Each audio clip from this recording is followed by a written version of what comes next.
It is Canada outside today, guys.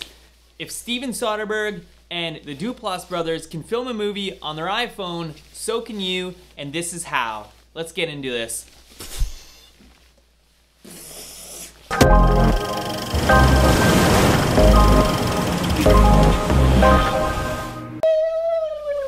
Woo! Welcome back, Film Squad. Alright, so last year, Steven Soderbergh put out a movie called Unsane. He shot the whole thing on an iPhone, and the year before that, the Duplass brothers put out a movie called Tangerine, and it was also filmed on an iPhone.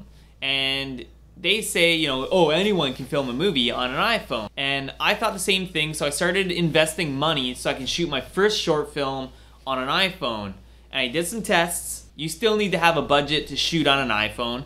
I come to realize that because I went and I bought a DJI Osmo, and then I realized, oh wow, I need a program that I can go ahead and change the aperture, the ISO, the shutter speed, shoot in log, color correction, all that stuff in my iPhone. So then I had to go and do some searching around, and I found Filmic Pro. Now a lot of you have probably already heard of Filmic Pro. It's kind of standard for shooting video on your iPhone. I had to download that, and I think it was like $25 at the time. But then I come to find if you want to shoot in log, you actually have to pay an extra like $15 to get another pro part of the software. That being said, I got the program and I figured out I just couldn't shoot the way that they shot. Oh boy.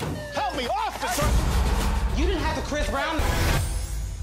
Over, a dead body was discovered. I'm not crazy!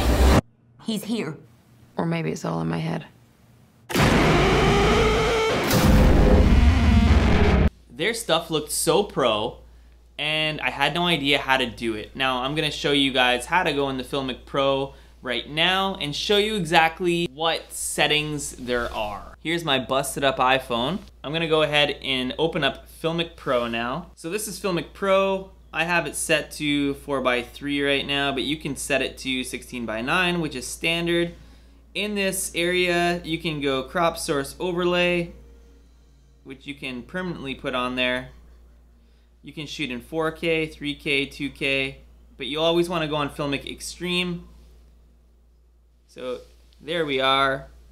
You can actually go to this button here and change your aperture and shutter. Now you'll always want to be 1/48, and you'll always want to be 1/48, and you'll want to just lock that, because that will be your shutter speed. That would be like 180-degree shutter speed on this camera, would be 1/48 on here.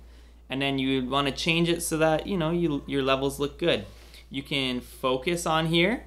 You can zoom. We'll zoom in, and then I will focus. And yeah, we're focused. You can also lock everything by tapping the aperture or the focus on the screen. So let's just tap the autofocus. Sorry, let's just lock the focus. So now I want to show you, you can go into this menu on the side here, and it'll open up and it'll have auto white balance, or you can custom white balance right on there. Now if you go to the next one down, they have log, flat, dynamic, natural. You can choose your shadows and highlights and change them. And if you go down from that, you actually have noise reduction through saturation and vibrance, and you can choose the color. Now if you have a DJI Osmo, you can actually go into the settings here, go to hardware, and hit on DJI Osmo. If you have a G-Yun Smooth, which is also like an Osmo, you can also put that on, or a Moondog anamorphic lens adapter. That's a good thing to have. That's what they use on Tangerine. You don't necessarily need that. There's cheaper options. We have an iPhone. These go for about $800 to $1,200. Then you go and get your DJI Osmo. It's gonna cost you now, I think they're cheaper now, so they're gonna cost you about $300 to $400 after tax. So you'll get that. So now we're sitting at $1,600 just to shoot a short film. Then you're gonna look at lenses that are gonna adapt onto the end of here. Now, the Moondog Labs anamorphic lens is gonna cost you about $300. You could go on Amazon and get some lenses on there. some cheap ones. They're not going to be as great for focusing, but you don't necessarily need those. When I shot my first thing, I didn't use a lens. I just used the lens that was on my phone. But Steven Soderbergh and the Duplass brothers, they went all out. They had more than one iPhone. They had professional sound. I suggest to get the newer unidirectional condenser microphone. This can plug right into your phone when you're filming, and it has great sound. I'm actually using it, God, I can't talk, right now. So if you like the audio coming out of this right now, then you will love the audio that you're gonna shoot on your phone. It's not gonna sound like your phone anymore, it's gonna sound professional, and sound is everything.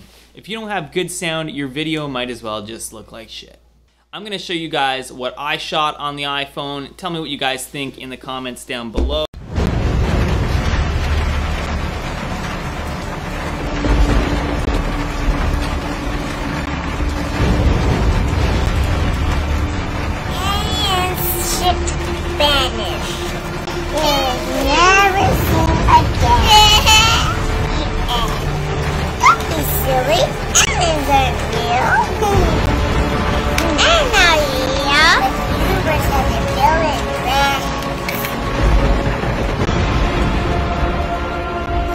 Other people are on some other planet.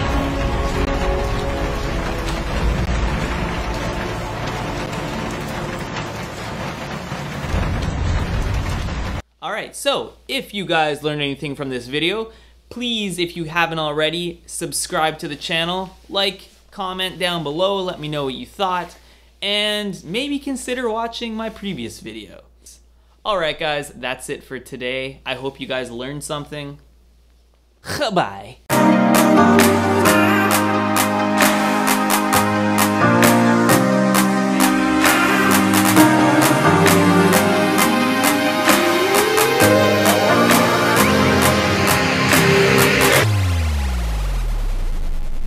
Oh my god, is this still on? Crap.